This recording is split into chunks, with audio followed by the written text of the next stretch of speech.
the Big Sky will be streaming on ESPN Plus, a pay-per-view, well, not pay-per-view, but you have to pay a monthly subscription service to be able to watch.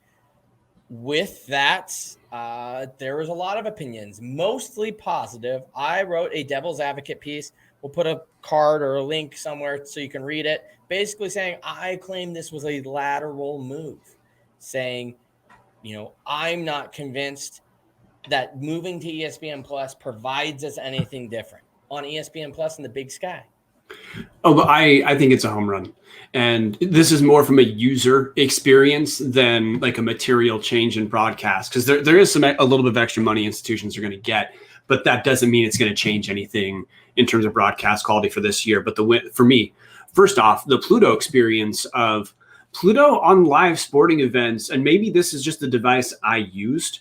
They had the live event subdivided into these like 30-minute, I don't know if you guys remember a couple years ago, it was like 15-minute increments where the stream had to reload every 30 minutes or so. That should be a thing of the past, which that alone I would pay the ESPN Plus fee for, to just get the 2.5 hour block of uninterrupted streaming, so the game's not essentially subdivided into 8 programs. It's just one really long program as far as the applications concerned. That's a huge win for me. Second is the fact of having the ESPN brand attached to us. Not that I don't think the ESPN brand means today what it did 10 years ago, but it is certainly a better brand than Pluto TVs. And you don't have to explain to people what the hell a Pluto TV is and how you find Pluto TV. You just say, oh yeah, games on ESPN Plus. Everyone knows what that is. Separate, Chris, you'll probably touch on the stuff in your article, so I'm not going to step on your toes there. But the low-grade prestige change, I think it will matter to some people. I think it'll make like getting our games on at a bar easier. So because of those two things alone, even though those might not be that big a deal, to me, that's a home run. And Alex, you're next. Yeah. So I kind of want to piggyback on that prestige thing. I think it matters more for recruiting, right? It's tough to maybe tell walking to, you guys on TV, kids love to hear the exposure, especially with name, image, and likeness. It's all about exposure these days. And what sounds better? You're on ESPN Plus or you're on Pluto TV? Just being straight up.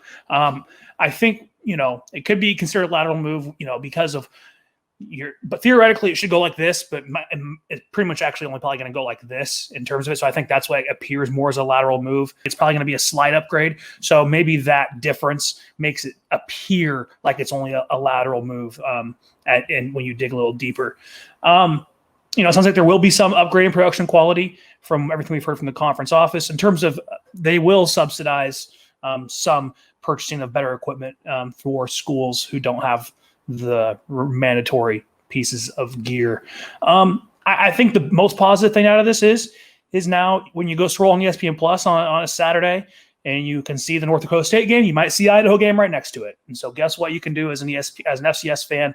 You can find it all in one spot, because everyone in FCS trashes the CAA for being on Flow Sports because they had to go another whole app that was behind a paywall that wasn't everything else included. Now you're going to get all these different conferences behind this one paywall together. I think that's the benefit, is we now we're with our peer conferences like the Missouri Valley in that respect.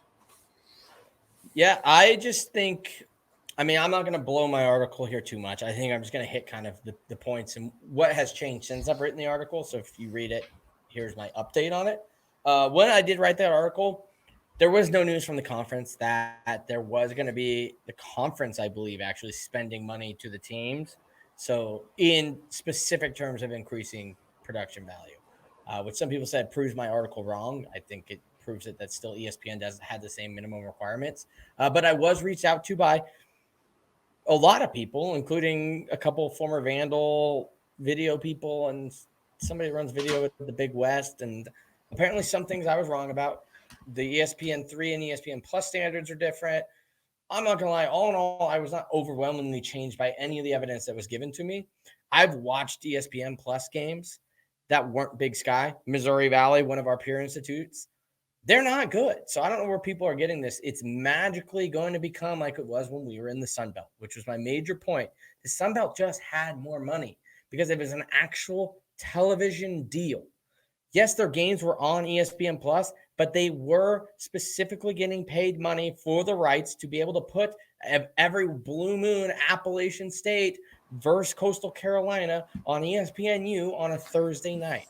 They It's were an receiving FCS FBS thing, so that's a whole they nother. were receiving money, and that money was getting funneled into video production. The Big Sky, it still hasn't been released, so it could be, but for all we know, is not being paid any money to be on this platform. So yes, do I think it is easier to access? Yes. For people our age, even give it a 15-year buffer of our ages, they have ESPN Plus, whether for the Disney bundle for the kids or because they like sports and that's why they watch this podcast or listen to it. Like it was never a thing that I think our viewership is going to go down. Like I had ESPN Plus. This doesn't get me to change. It's why ESPN Plus isn't paying us. Bringing the Big Sky on adds them like 0 net new subscribers because anyone that watches niche FCS football probably already a major sports fan. So had it already. So my major point was just like, if you're expecting Idaho State to have 19 camera angles all of a sudden in that dome, it's just not going to happen. All in all, moving to ESPN Plus makes a lot of things a lot easier. And like I said, I don't blame the conference office at all for this. Their most weekly things they're tweeted about are size of the conference and production quality. And one of which was not their fault, or was their fault, production quality and size of the conference, I guess. But like when everyone's just being and moaning to you about one thing, you take the road, with the least resistance. And that was, everyone says, let's go to ESPN Plus. Let's go to ESPN Plus. And they did.